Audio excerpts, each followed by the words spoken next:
Yo, what up YouTube? It's your boy White Trash Trucker coming at you from, I just crossed over the Mississippi border, the great state of Mississippi. You know, a lot of people, they see me out here on my Facebook, they think I'm living like some type of like great life out here all the time because I post pictures.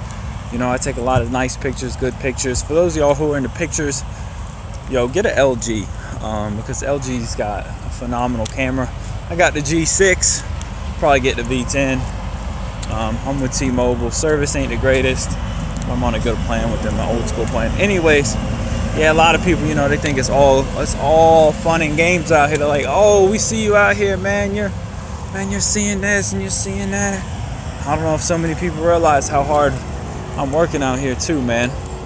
This load that I'm on right now, whew, brutal load. Don't want to even talk about what I'm getting paid for it. It's not close to what I want. Was in a bad place at the wrong time. That's what I was told.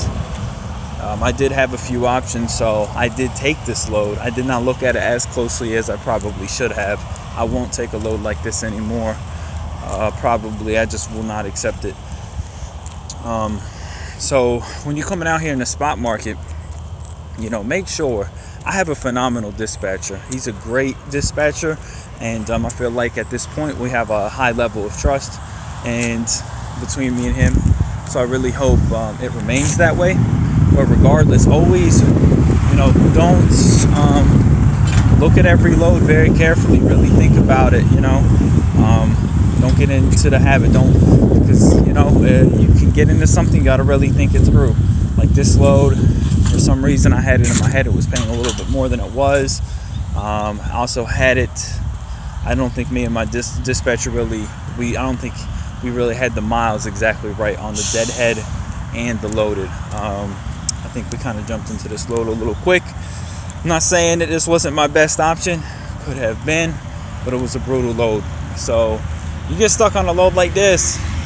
And the thing is, coming over here to MGR, you know, your expenses, your overhead is very high over here. It's very, very high to run this truck.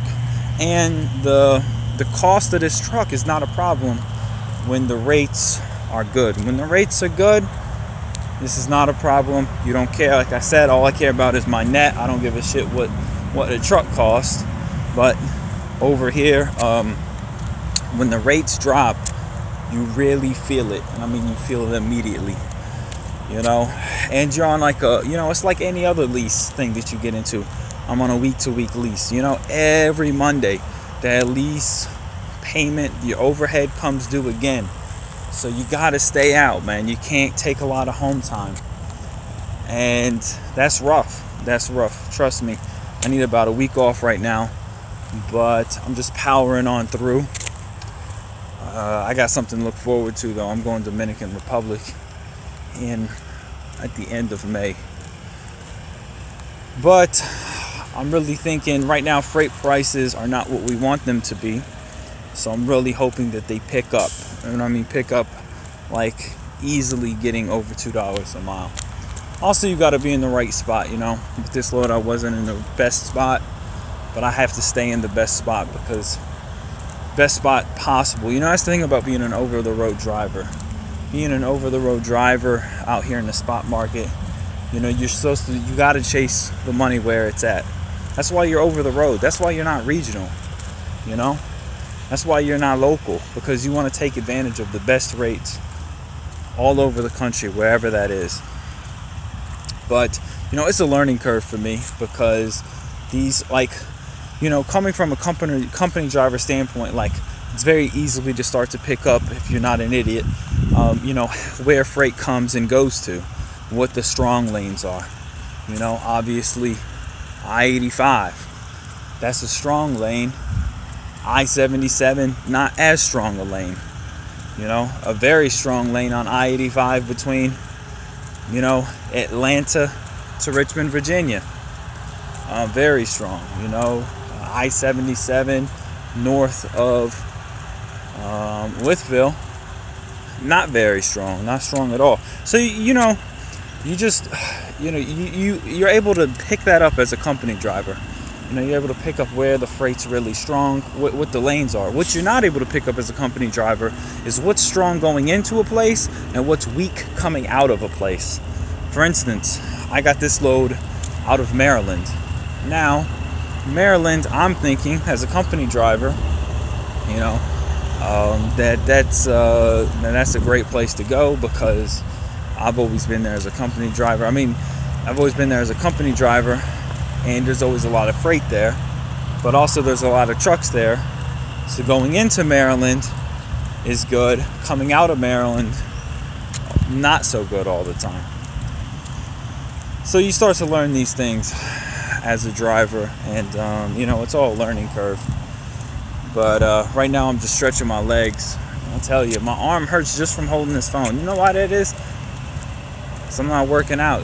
You don't get a lot of workout out here with a holding the steering wheel. Holding the steering wheel is not so good for your biceps. You got to really work out here. It's almost impossible to stay healthy. In fact, I was at the doctor. My blood pressure was a little higher than it normally was. Now, I'm a thin guy. You know, I'm probably one of the thinnest guys at any truck stop. I'm one of the so-called healthiest guys at any truck stop. But I'll tell you right now, I'm not a healthy person. Because you can't be healthy living out on the road like this. And I mean, even if you're eating salads all the time and watching what you put in your body and hydrating with water properly, maybe you're not unhealthy. Like, I wouldn't consider myself unhealthy, but I'd put myself somewhere in purgatory between unhealthy and healthy. And that's why, like, with this OTR thing, the way I'm doing it, because I like going OTR, but you gotta have some home time, and you gotta be able to take a break when you need to. You gotta make time for yourself. And I think once I get my own truck, I'm gonna be willing to say, hey, listen, because in my financial situation, I'm just not gonna take a shitload. It's just not gonna happen. Because to be honest with you, I can wait a day for a better load. Financially, once I get my truck, you know, I'm not going to be hurting, like, you know, like feeling under the gun with all the expenses, you know. And with more days off, you know, maybe I can just more days off, you know, I can do more things and I can get out of the truck more and just, you know, enjoy my life a little bit more. But you know, we all have our goals and everything that we're working towards. I hope that you're working towards yours. And hopefully this video, I don't know, hopefully this video was worth your time. I'll get at y'all later. White Trash Trucker coming at you from Mississippi. Peace.